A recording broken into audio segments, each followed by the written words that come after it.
بسم اللہ الرحمن الرحیم۔ السلام علیکم ناظرین کرام۔ اللہ عز و جل نے قرآن کریم میں جن انبیاء کرام علیہ السلام کے سبق آموز واقعات کا ذکر فرمایا ہے، ان میں سے ایک حضرت زکریا علیہ السلام بھی ہیں۔ ارشاد باری ہے، اور زکریا اور یحییٰ اور عیسیٰ اور الیاس یہ سب نیکوکاروں میں سے ہیں۔ حضرت زکریا علیہ السلام حضرت سلیمان بن داؤد کی اولاد میں سے تھے۔ اللہ تعالیٰ نے آپ کو بنی اسرائیل کی ہدایت و رہنمائی کے لیے مبعوث فرمایا۔ قرآن کریم اور سیرت و تواریخ کی کتب میں آپ کی حیات مبارکہ کے بارے میں کچھ زیادہ تفصیل موجود نہیں ہے، تاہم قرآن کریم کی 4 سورتوں، سورہ آل عمران کی آیت 37 تا 41، سورہ انعام کی آیت 85، سورہ مریم کی آیت 2 سے 11 اور سورہ انبیاء کی آیت 89 سے 90 تک کچھ احادیث مبارکہ میں بھی آپ کا تذکرہ ہے، جن سے آپ کے بارے میں کچھ آگہی حاصل ہوتی ہے۔ نیز بائبل میں ایک باب صحیفہ زکریا کے نام سے ہے، لیکن یہ وہ زکریا نہیں ہے جن کا ذکر قرآن کریم میں ہے۔ تورات والے زکریا کی ولادت حضرت عیسیٰ علیہ السلام کی ولادت سے 500 سال قبل بیان کی گئی ہے، جبکہ قرآن کریم میں جن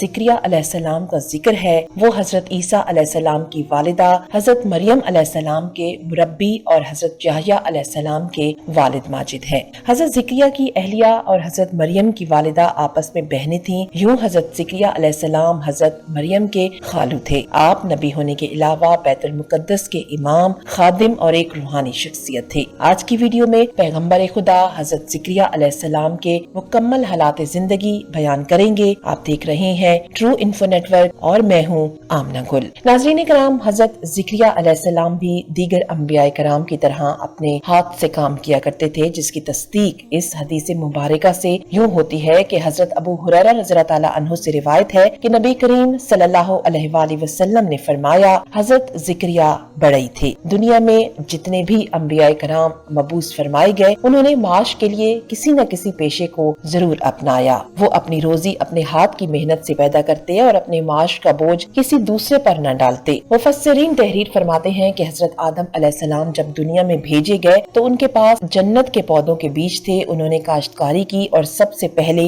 آٹا پیس کر روٹی بنائی، نیز ستر پوشی کے لیے جانوروں کی کھالوں کا لباس تیار کیا۔ یہ سب کام حضرت جبرائیل علیہ السلام نے انہیں سکھائے۔ حضرت سیش علیہ السلام نے تعمیرات کا کام کیا، شہروں اور قلعوں کی بنیاد رکھی۔ بابل اور سوس آپ ہی نے آباد کیے۔ حضرت نوح علیہ السلام لکڑی کا کام کیا کرتے تھے، آپ نے کشتیاں بنائی۔ حضرت ادریس علیہ السلام نے کپڑا بننا، ناپ تول اور اسلحہ بنانے کا طریقہ ایجاد کیا۔ حضرت ہود علیہ السلام اور حضرت صالح علیہ السلام تجارت کیا کرتے تھے۔ حضرت ابراہیم علیہ السلام اور حضرت اسماعیل علیہ السلام کھیتی باڑی کے علاوہ تعمیراتی کام بھی کیا کرتے تھے۔ انہوں نے خانہ کعبہ تعمیر کیا۔ حضرت اسماعیل علیہ السلام تیر کمان بھی بنایا کرتے تھے۔ حضرت شعیب علیہ السلام اونٹ، بھیڑ، بکریاں پالتے اور ان کے دودھ سے معاش تلاش کرتے۔ حضرت لوط علیہ السلام کھیتی باڑی کرتے تھے۔ حضرت اسحاق، حضرت یعقوب اور ان کے فرزند بکریاں چرایا کرتے۔ حضرت موسیٰ علیہ السلام کھیتی باڑی کے ساتھ ساتھ بکریاں بھی چرایا کرتے۔ آپ کے نکاح کے مہر میں بھی بکریاں چرانا تھا۔ حضرت داؤد علیہ السلام کے لیے اللہ تعالیٰ نے لوہا نرم فرما دیا تھا،